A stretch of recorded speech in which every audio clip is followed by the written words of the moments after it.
Hey guys, tonight we crack open the dusty cover of a story that starts with a long walk.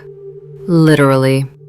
No big inheritance, no investor meetings, just a 13-year-old kid in wooden shoes, leaving a tiny forest village in eastern France, marching hundreds of kilometers to Paris like he's got something to prove. And spoiler, he does. So, before you get comfortable, take a moment to like the video and subscribe. But only if you genuinely enjoy what I do here. Also, drop your city and your current time in the comments. I love seeing who's still awake with me. Now, dim the lights, maybe turn on a fan for that soft background hum, and let's ease into tonight's journey together. You're 13 and let's be honest, you're kind of over it. Over the stepfather, over the stepmother, over the chaos at home, and definitely over your dusty backwoods village of Angers. You want something else, not just different, bigger. So one day in 1835, with no fanfare and definitely no suitcase, you lace up your thick boots and start walking toward Paris. That's 400 kilometers of mud, rain, and probably some extremely judgmental cows watching you trudge past. You sleep in barns, sometimes under trees. You pick up scraps of work in exchange for bread. You learn to hammer a nail, patch a leak, carry crates. You also learn that most people give up before they get anywhere near where they're going. But you don't. It takes you 2 years. And when you finally drag your sore feet across Parisian cobblestones, the city isn't waiting with open arms. It smells like coal and sewage. Horses poop in the streets. People elbow you like you're invisible. But you're not here for the charm. You're here to make yourself seen. You knock on doors until one finally opens. A man named Monsieur Maréchal runs a box-making workshop. Fancy word, laitier emballeur. Basically, he builds travel boxes for rich people's stuff and packs them with surgical precision. He lets you in, not because you're special, but because you're cheap. And suddenly you've got a spot in a basement full of wood shavings and older boys who think you won't last a week. You last. You don't just sweep the floor. You watch. You study how they shape panels, apply waterproof linings, layer fabric and leather, make corners that don't warp. By 17, your hands are blistered, but they know their way around every chisel on the bench. You start to see what other people miss, like how women panic when their gowns wrinkle in transit, how porters toss boxes like cabbages, how travelers need more than just a pretty box. They need armor. But you're still just a kid in someone else's workshop. And Paris doesn't even know your name yet. Not yet. Your hands smell like cedar, glue, and ambition. You're still working under Monsieur Maréchal, but your days of sweeping are long gone. Now you're shaping panels, sealing seams, and mastering the alchemy of transforming a pile of planks into something dignified enough to carry a duchess's hat. You don't just build boxes, you build reputation. Clients start requesting you by name. They can't pronounce Louis with the perfect accent, but they try anyway. And one of those clients? She changes everything. Her name is Eugénie de Montejo, future Empress of France. At the time, she's just incredibly rich, incredibly fashionable, and incredibly picky. When she arrives at the workshop, she's dressed like she's late for a royal gala, but she's early for a crisis. Her luggage has failed her. Again. You're the one who gently unfolds her crushed silk gowns, listening carefully as she vents. You don't interrupt. You observe. She doesn't just want protection. She wants elegance. She wants her belongings to arrive as perfectly arranged as when they left. And you get it. So you do something no one else in the shop bothers with. You repack everything. You balance weight, layer by texture, protect the embroidery, support the hems. She stares at your work like you've done a magic trick. She leaves with a trunk packed so perfectly, it might as well have come with a bow on top. And the next day, she comes back with more trunks and more requests and a quiet little promise. If I ever become somebody, I won't forget you. You smile politely, but you don't take it seriously. Paris is full of dreamers who promise you the moon and leave owing you 5 francs. But still, something about her sticks with you. She sees your precision as a kind of art, and that's new. Because until now, you've been carving out space in someone else's story. Someone else's name on the door. Someone else's final say. But in the quiet moments, when the shop is closed and your fingers are too sore to lift a hammer, you start sketching. Not just another trunk, a better one, a different one. Flat-topped, sturdy, stackable, rainproof. You don't know what to call it yet, or who would even want it, but you can feel the shift. Your hands used to make other people's designs. Now they're building the future. Your future. There is a whistle in the distance now, one that doesn't come from your boss or the wind between alleyways. It's the train. Paris is changing. The steam age is roaring to life, and suddenly, everyone wants to be somewhere else. Fast. Train stations multiply. Travel becomes trendy. Luggage? Not just a necessity. It's becoming part of the performance. And you, still technically an apprentice, are watching people flood into the city with mountains of bags, boxes, baskets, and chaos. You start noticing something odd. Everyone travels like it's 1820, but the world's spinning into 1860. Domed top trunks, big as bathtubs, are everywhere. Beautiful? Sure. But try stacking those on a fast-moving train, with a drunk porter and a sharp corner. It's a circus of dented lids and crushed corsets. And in your head, that sketch of yours, the flat one, starts feeling more like a prophecy than a doodle. You start asking questions, dangerous ones. What if a trunk had a flat lid? What if it were lighter? What if it didn't just survive the journey, but enhanced it? Maréchal gives you a look that says, let's not reinvent the wheel. He's built a career on tradition. And you? You're 20-something with ink on your sleeves and rebellion in your ribs. So you save your coins, quietly. You finish jobs faster, take side gigs, sleep less, and hoard francs like a squirrel before winter. Because you know you can build something no one's ever seen before.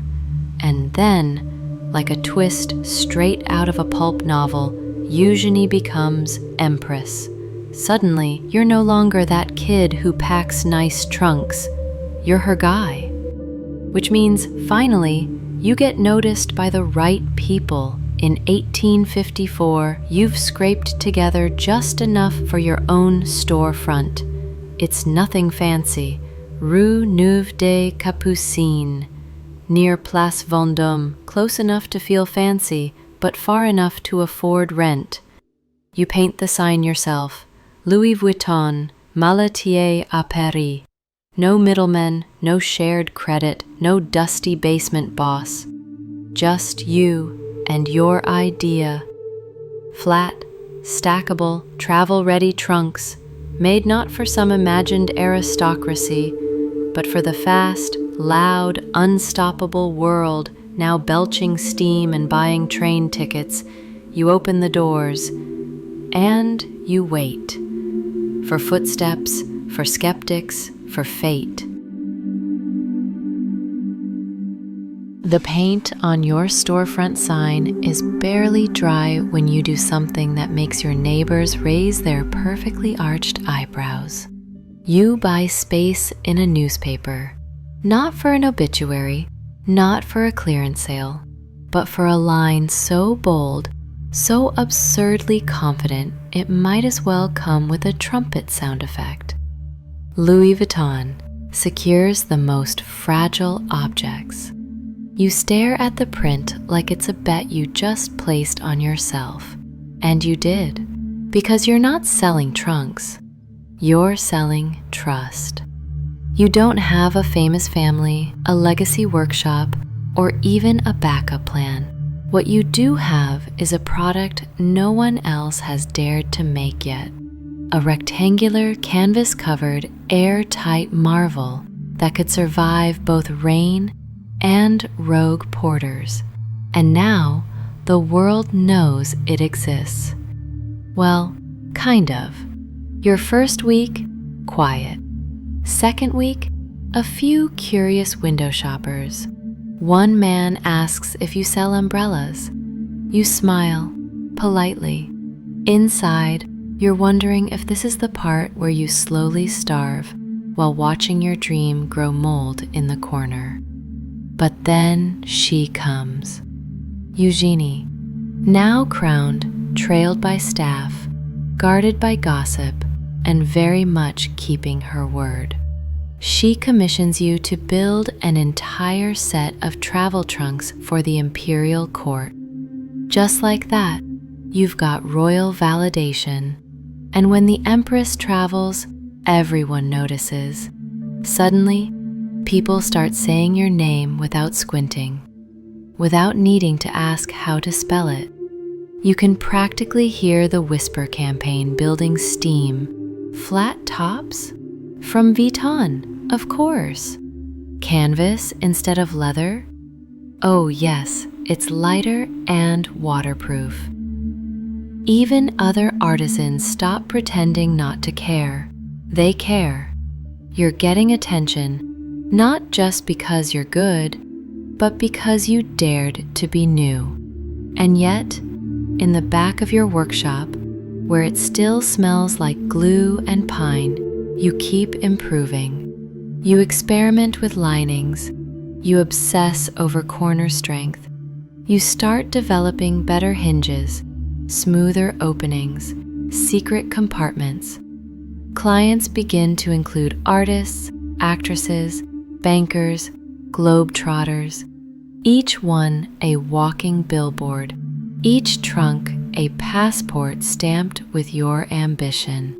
And when someone dares to ask if your ad might be a little exaggerated, you grin and say, "Not yet, but give me time."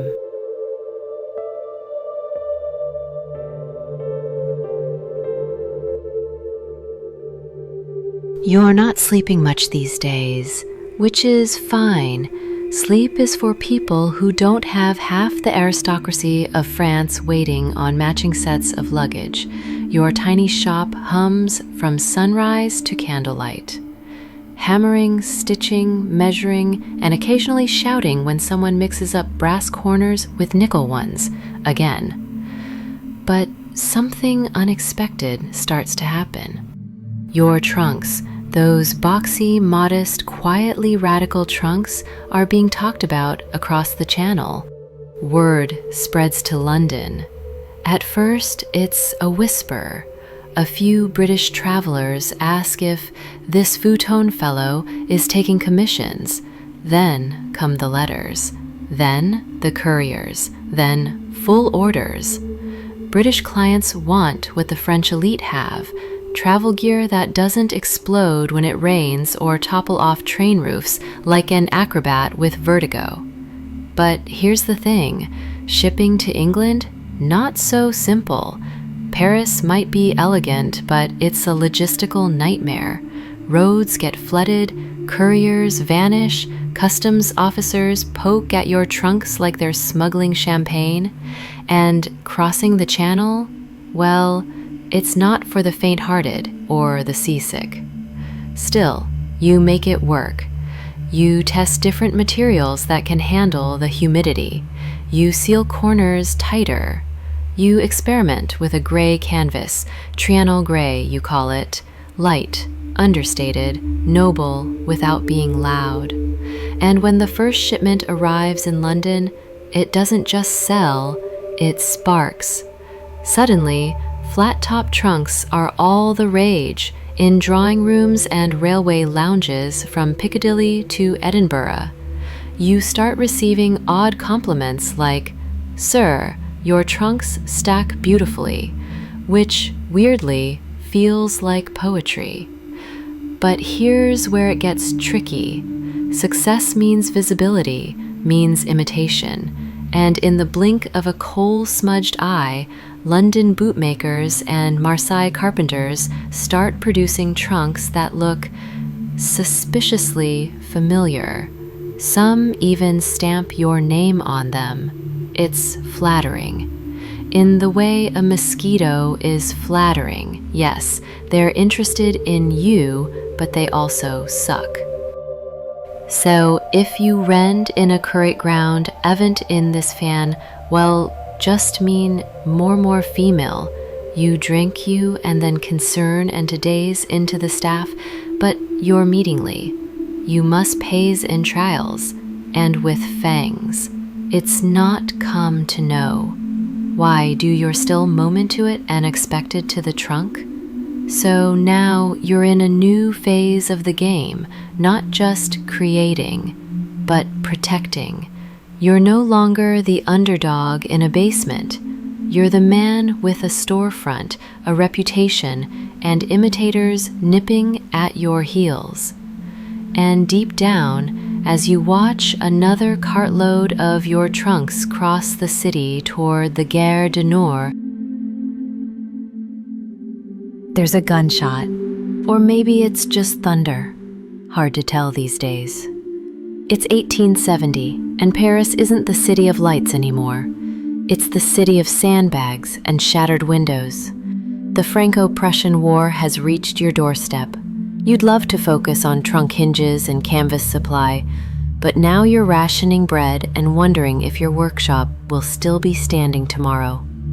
Spoiler, it won't. One morning, you wake up to smoke on the horizon. Not metaphorical smoke, actual smoke. Your beloved workshop has been looted, splintered, and burned. The tools, gone. The trunks, gone. The dreams, still standing, barely. You find yourself back at zero, maybe even sub-zero. Your clients flee the city, your suppliers vanish. The streets you once strolled as a proud business owner are now trenches with cafe chairs turned into barricades. For the first time in years, you have nothing to ship, nothing to build, and no space to rebuild it in. But you've been here before, haven't you? You once walked 400 kilometers with nothing but stubbornness and wooden shoes. You can do it again. Well, not the walk, thank heavens. This time, you head upriver. You scout out a patch of land in Seine, a sleepy little town with fresh air, room to breathe, and, crucially, space to build again. You haul bricks, you draft layouts, you convince workers, many of whom lost their jobs in the city, that it's worth betting on something as trivial and hopeful as travel trunks, even when nobody's traveling. You build a factory, not a dusty workshop, a real, light-filled, clean, humming factory, big enough to make hundreds of trunks.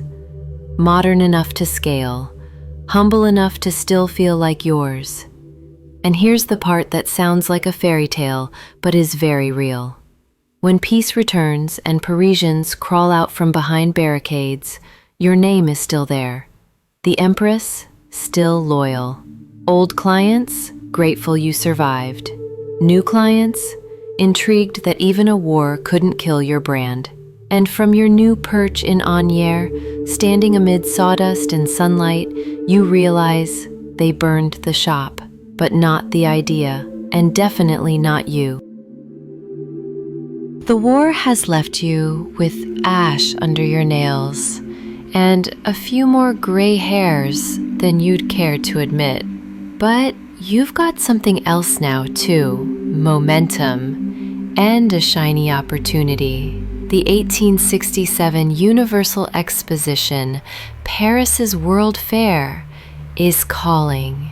Technically, it started before the war, but you'd barely dipped a toe in. Now, you're ready to cannonball. The exposition is a sprawling, glittering circus of industry. Nations showing off their biggest machines, shiniest fabrics, oddest inventions. Everyone's here.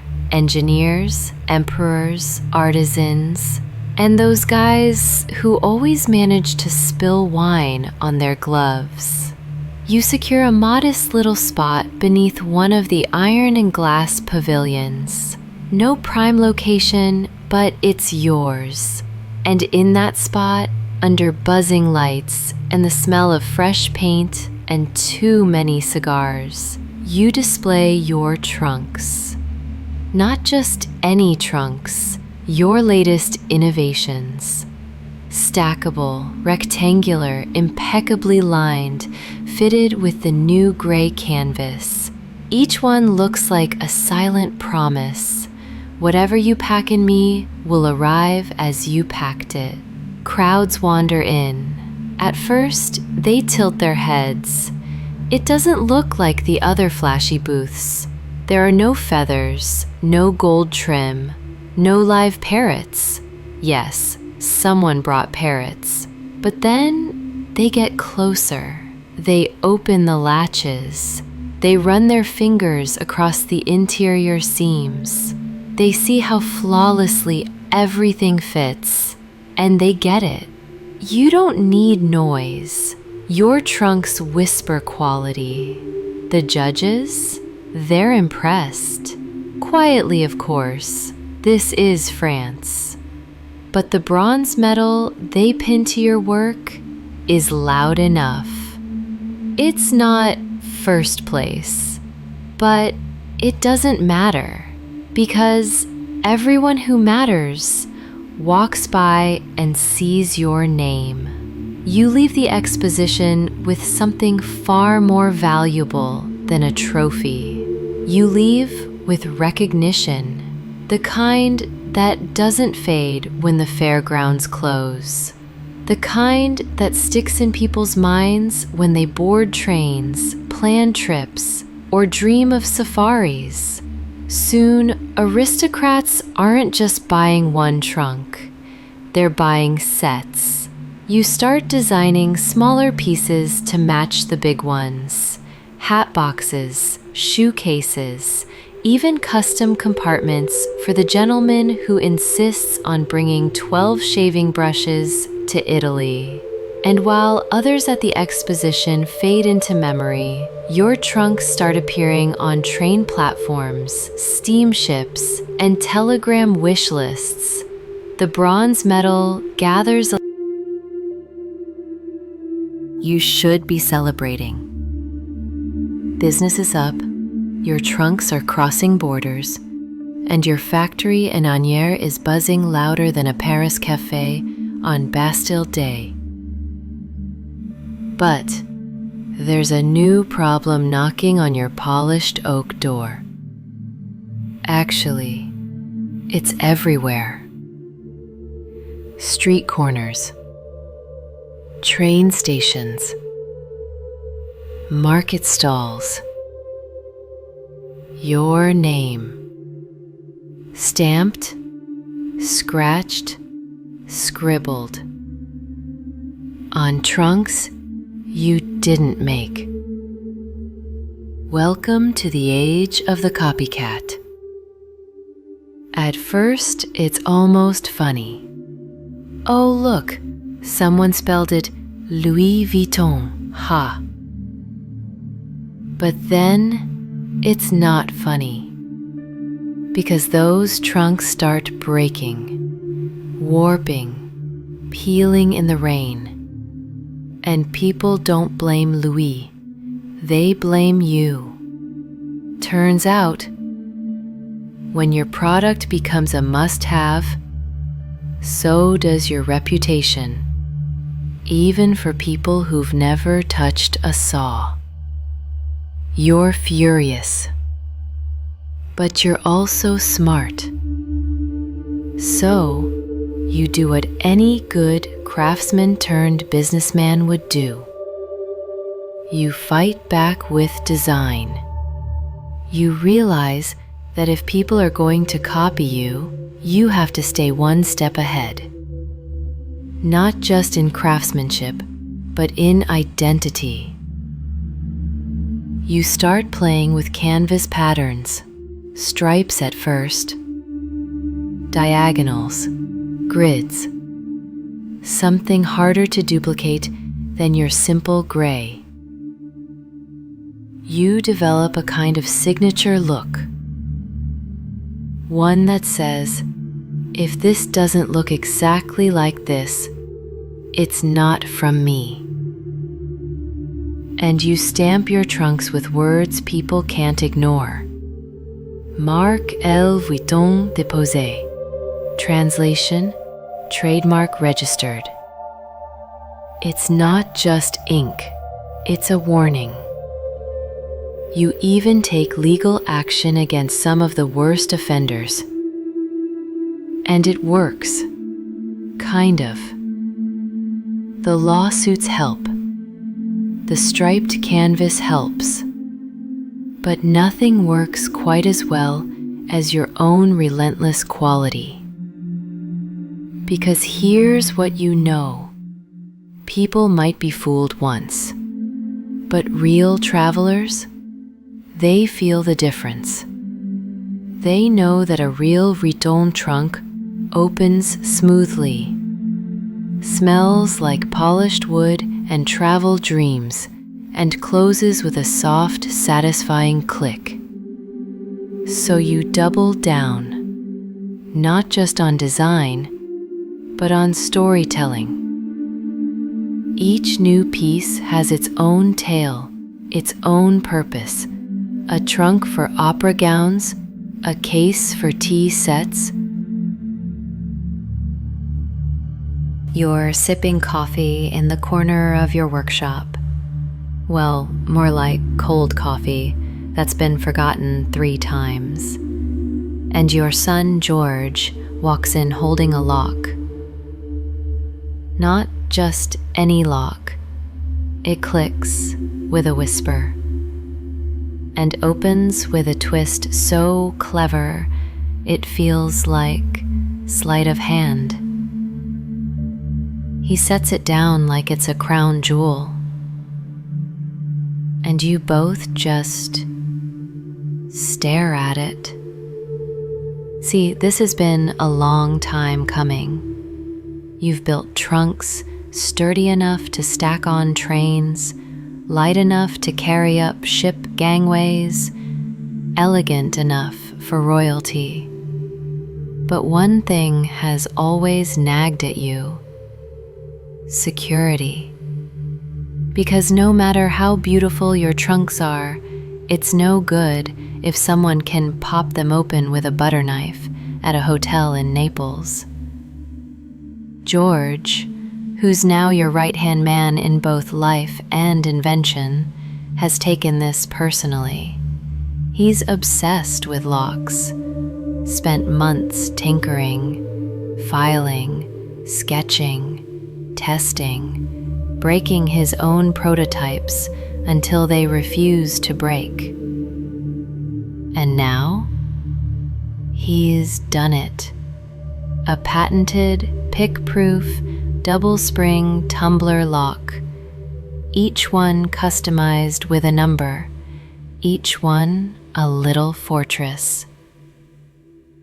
You're so proud you want to pin it to your lapel. But George, he goes one step further. He writes a challenge letter to the one and only Harry Houdini. Yes, that Houdini, the escape artist, the man who can wriggle out of chains, safes, and possibly thin air. The letter says, essentially, bet you can't crack this, and Houdini never replies, which you take as a win. Soon, your trunks don't just carry valuables, they are valuables. Clients marvel not just at the craftsmanship, but the sense of invincibility. Jewels, contracts, diaries, even family secrets, everything goes into a Vuitton with the faith of a sealed vault. And here's the beautiful twist. The lock isn't just protection, it's marketing. It becomes the story people tell. I once forgot the combination and had to send it back to Vuitton for help. My trunk was the only one untouched after my entire carriage was looted. Your trunks no longer whisper elegance. Now they declare it with a click, and somewhere Houdini is probably annoyed. You don't sleep much these days, not because of stress, but because your mind won't turn off. It's always spinning, sketching, tweaking, designing. The lock was a triumph, yes, but now it's time to build a canvas that talks louder than words, and maybe slaps a few copycats in the face while it's at it. So one night, you and Georges sit side by side, hunched over a shared desk, candle flickering, papers scattered like fallen leaves. You're not sketching trunks, you're sketching identity. Not a monogram, not yet. That's still a few steps ahead. Right now, you're aiming for something clean, geometric, and unforgettable. And from that creative blur is born your next line of defense, the damier canvas. Translation? Checkerboard. Simple? Yes. Boring? Never. Every square alternates light and dark, forming a crisp grid that feels both modern and timeless. From a distance, it looks like a gentleman's chessboard. Up close, it whispers precision. But the real power isn't just in the pattern. It's in the tiny print tucked neatly into the design. Marque L. Vuitton déposé. That quiet little sentence is doing a lot of yelling. Because now, if someone copies the look, they're not just stealing style, they're stealing a registered trademark, which means lawyers can do what locks and canvas can't. Show up with paperwork and ruin your morning. You launch the damier pattern quietly, but word travels fast. Clients love it. It feels exclusive, unmistakable, and, most importantly, authentic. And here's the part that gives you chills. You didn't need gold trim. You didn't need screaming logos. You needed something that looked like no one else. And suddenly, you're seeing your checkerboard trunks loaded into steamer ships, horse-drawn carriages, and train compartments that blur past the countryside. Each one is a statement. I travel with Vuitton. I don't settle. The damier becomes more than a pattern. It becomes armor. And in a world full of imitators, you've just made sure that your voice is the one clients remember every time they pack for a new adventure. You're standing at the docks. The air smells like salt, smoke, and adventure. Around you, cranes groan, ropes creak, and steamer trunks, your trunks, are being hoisted onto a ship bound for New York.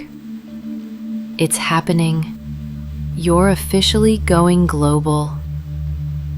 And no, this isn't we sent a polite letter to a London boutique and crossed our fingers kind of global. This is headlines, telegrams, and wide-eyed Americans saying, I need that French box with the fancy lock. By now, your trunks are no longer novelties, they're status symbols. Royalty, artists, bankers, opera singers, everyone who's someone seems to have one. And even the people who aren't someone, they want to look like someone. So they save up, or they buy secondhand, or they just stand outside your shop, nose pressed to the glass like it's a bakery window, and your trunks are eclairs. One day, a journalist writes an article about the man who reinvented the way we travel. You frame it. Another paper calls your work a traveling home for elegance. You don't frame that one. You read it over and over until the ink smudges. But here's the weirdest part of success. It becomes normal. You stop flinching when a stranger says your name. You stop blinking when the Empress's cousin's cousin places an order. You're in the zone, as your son would say, though he probably means factory-scale production planning, not emotional clarity. In the background, Georges is quietly turning your once humble workshop into a machine. Not just hammers and nails, but charts, workflows, and logistics. You've gone from handcrafting each order to fulfilling shipments by the dozens. You still inspect the final pieces, of course. Still run your hands over the seams. Still test the latches. But now, you're leading a team. Artisans who see you as more than a boss. You're a blueprint. And as you walk through your Agnières factory, sunlight pouring in from the windows you insisted on, because no one should craft beauty in darkness, you realize something big. Your name is leaving France. Not on.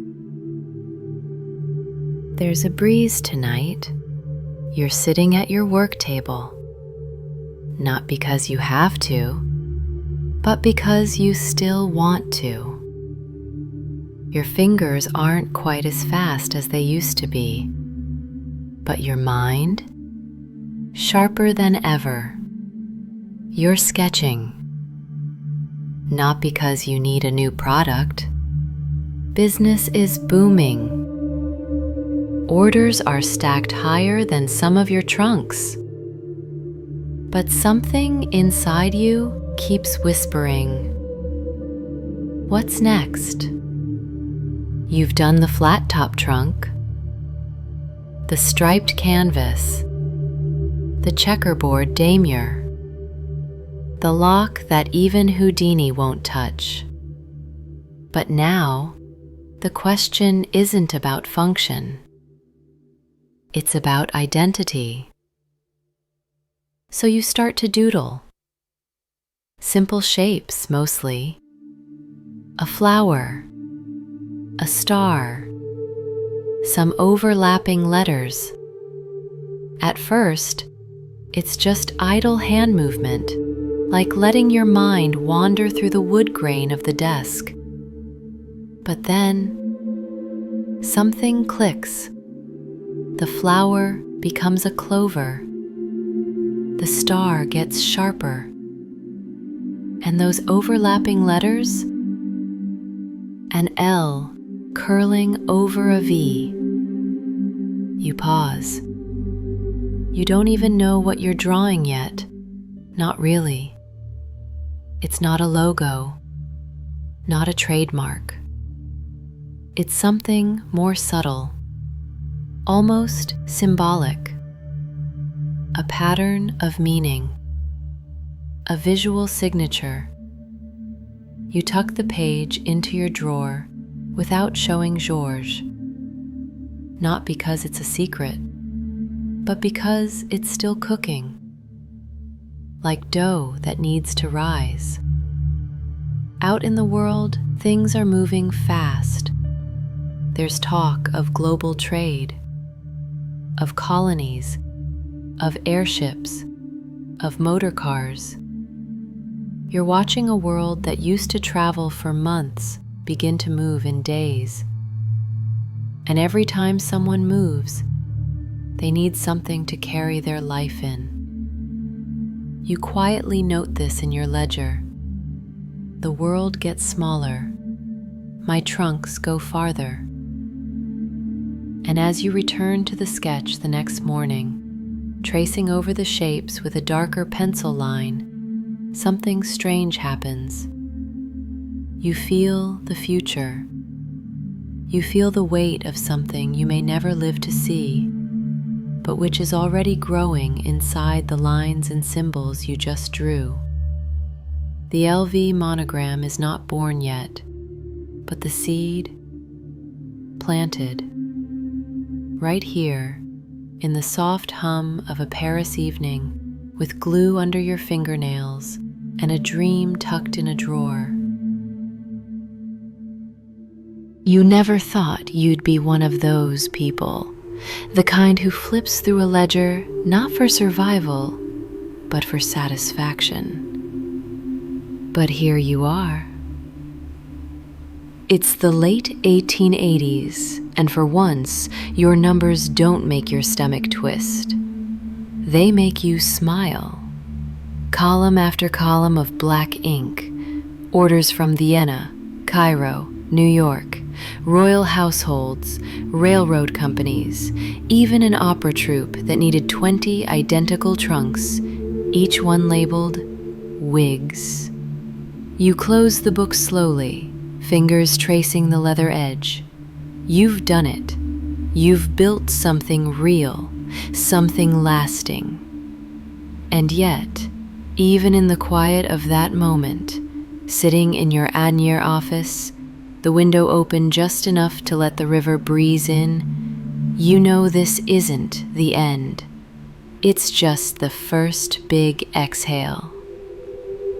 Your son George stands in the doorway, taller than you now, sleeves rolled, eyes sharp like yours used to be, before reading glasses joined the team.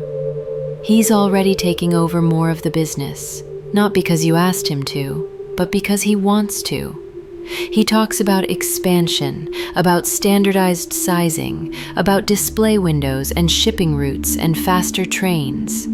You nod, only half following. Not because you don't understand, but because you trust him. And because you're busy quietly appreciating the weird, beautiful poetry of it all. You, the runaway apprentice with sawdust in his hair, have built a brand that now carries the treasures of queens and composers. A business born from blisters, reborn after war, and now breathing on its own. Sometimes clients still insist on meeting you. They want to shake the hands that built the revolution in luggage. You always laugh at that, because really, you just wanted to make a box that didn't collapse in the rain. But now, the name Louis Vuitton doesn't just mean trunks. It means possibility. It means craftsmanship. It means movement of people, of ideas, of dreams packed into compartments and carried across borders. You walk through the workshop slowly, tracing your hand along the edge of a finished piece. The scent of fresh canvas and lacquer fills your lungs. And in that breath, you feel it. You didn't just survive, you arrived. You're on a train now. Not in the luggage hold, thankfully, but in a cushioned seat, pressed beside the window, watching the countryside blur into brush strokes. You're not traveling for pleasure.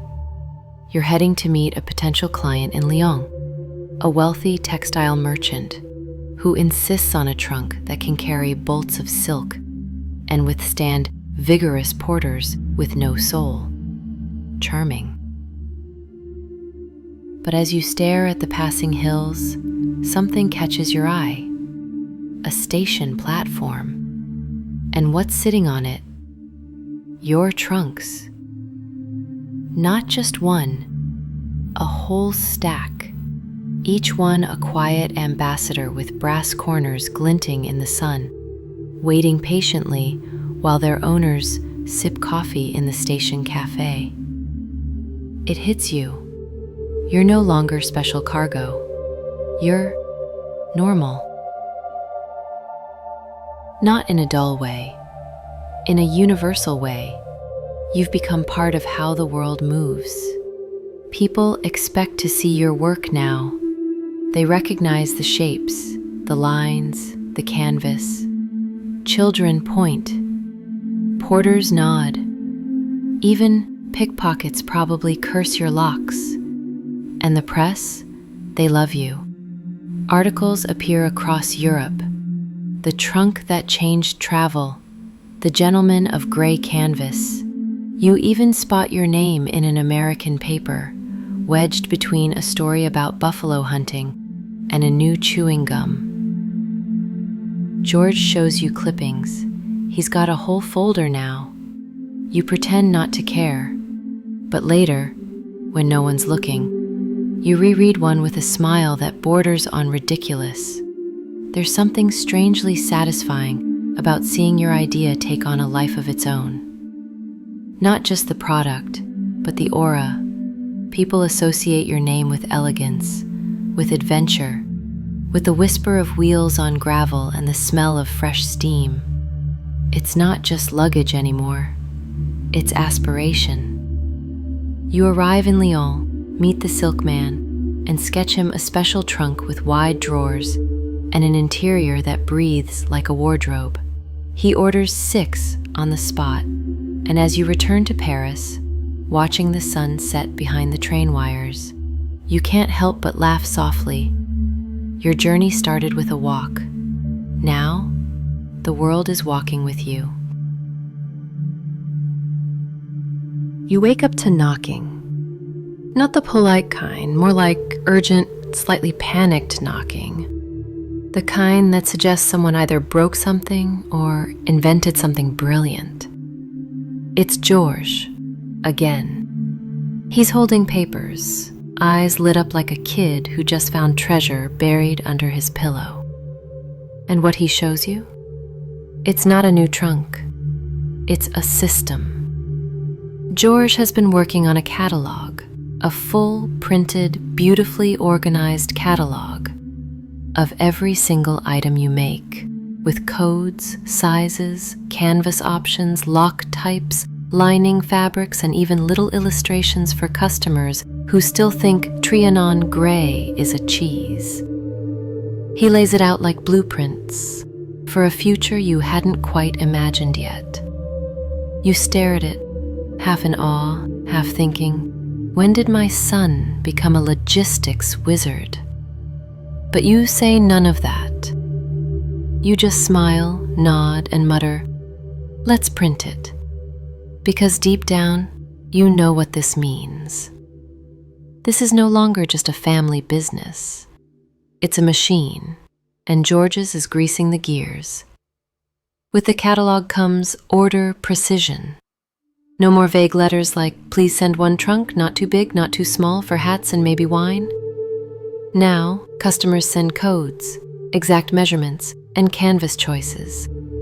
Orders fly in faster, workshops hum harder. Your name, your brand, starts to stand not just for craftsmanship, but organization. And that's what pushes you from boutique darling to full-blown empire. George's doesn't stop there. He streamlines production, implements tracking ledgers, builds better client records. He even develops a delivery system within Paris so fast, it might as well be teleportation. You're watching your son do exactly what you did at his age. See a system, take it apart, and rebuild it smarter. And for the first time, you let yourself think the unthinkable. Maybe one day, you won't have to be the one holding the hammer. Maybe one day, the Vuitton name will keep moving, even if you're not the one packing the trunk. That idea used to scare you. But now, it feels like freedom. The workshop smells different today. Not bad, just different. Less of the raw sawdust and lacquer, more of the polished, burnished, settled scent of a place that knows what it is. You walk the floor slowly, nodding to workers who used to be kids fresh off the street, some of whom now train the next wave. George stands at the far end, hunched over another sketchbook, muttering about rivet placement like a monk reciting scripture. And as you take it all in, you realize something strange. You don't recognize every trunk anymore. They're yours, of course. Every hinge, every line, every lock still carries your philosophy. But some of these new pieces, they're George's. A portable writing desk trunk, a custom-built cosmetic case for a duchess with too many perfumes and not enough discipline. Even a secret trunk with a false bottom, ordered by a client who asked no questions and paid entirely in gold. This isn't just your business now. It's evolving. And you're okay with that, because George's has taken what you built and made it smarter, slicker, faster. But still true, still Vuitton. You sit down with him one evening over a bottle of wine that's probably too expensive to drink on a Tuesday. And he shows you something quietly radical. A streamlined line of travel trunks designed not for aristocrats or emperors, but for the growing number of middle-class professionals suddenly discovering the joys of train tickets and boat cruises. He calls them lightweight, modular, even affordable. Words that once would have made you bristle. But now, you nod, because you finally get it. This isn't about making fewer trunks for the elite.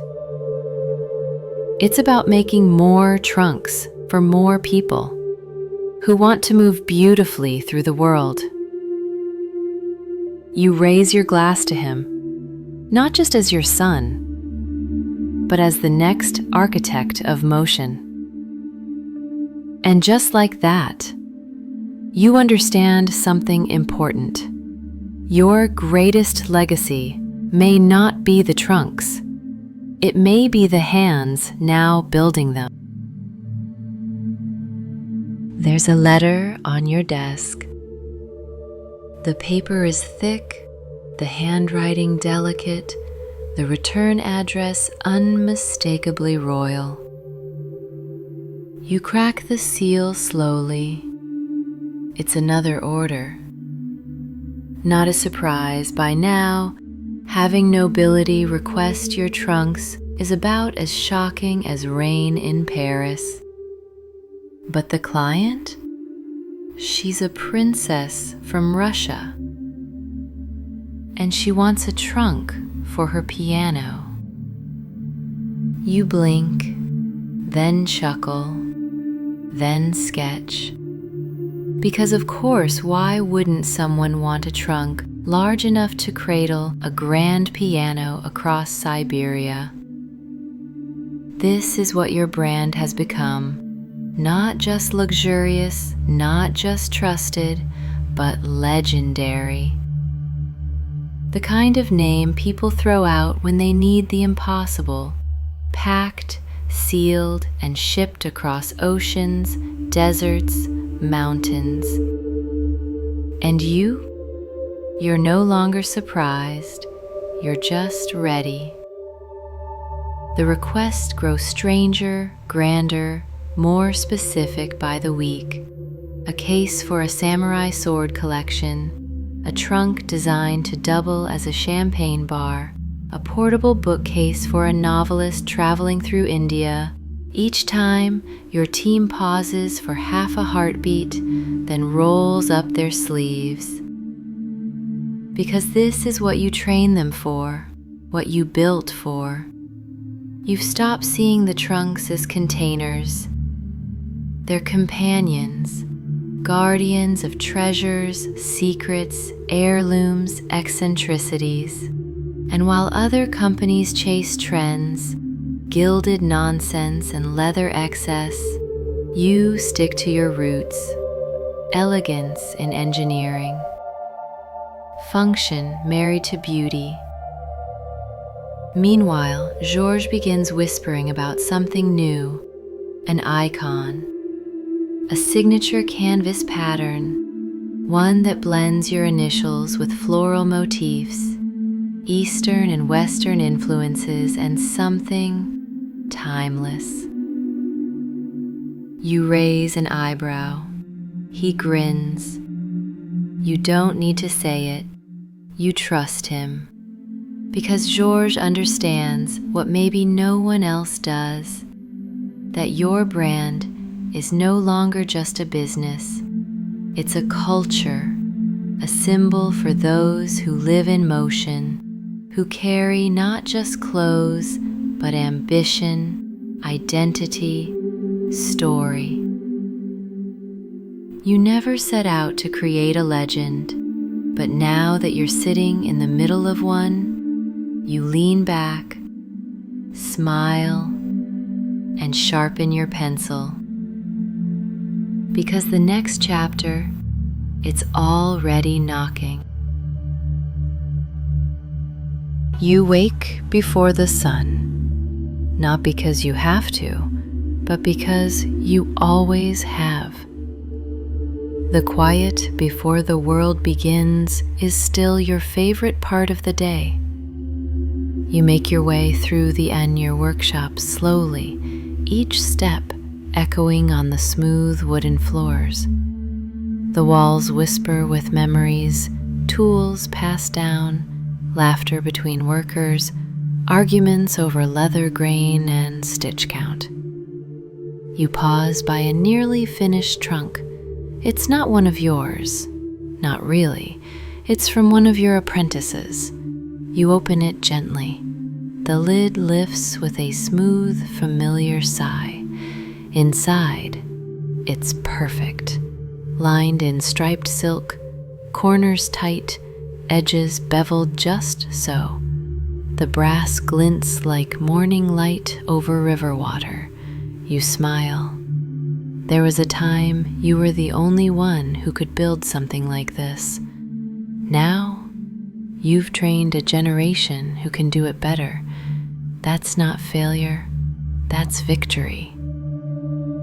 Georges joins you a few moments later, still brushing sleep from his sleeves. He tells you about the newest shipment headed to Egypt, about the British ambassador ordering a matching trunk set for his twin daughters.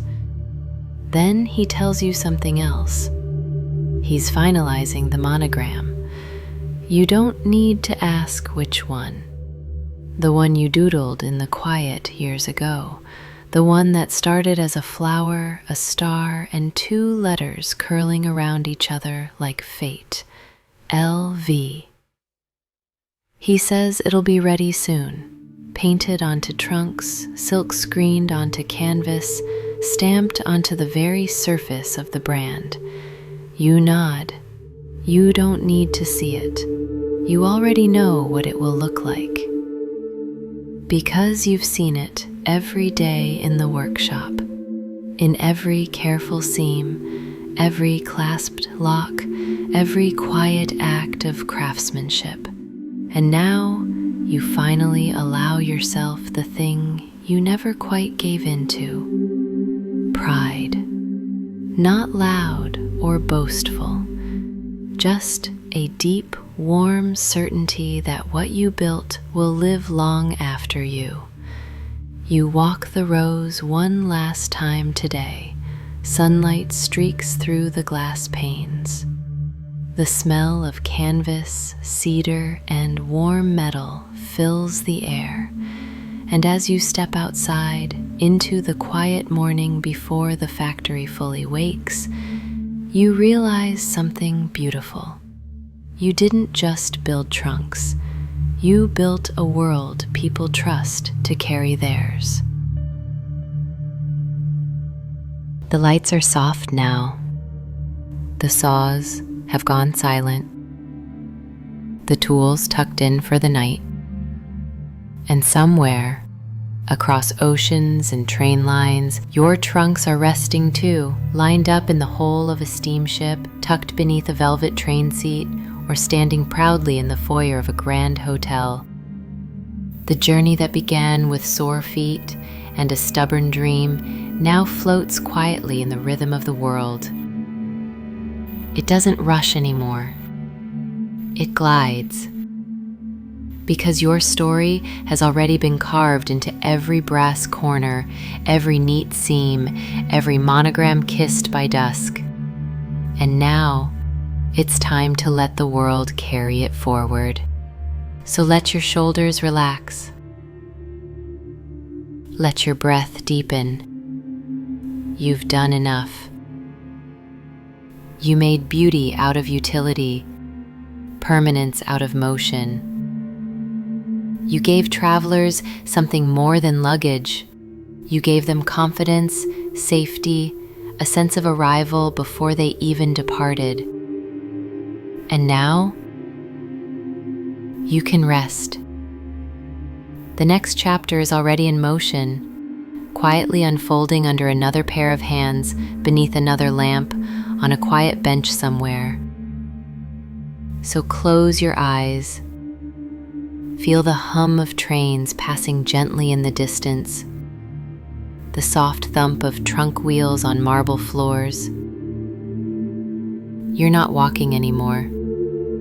You're already home.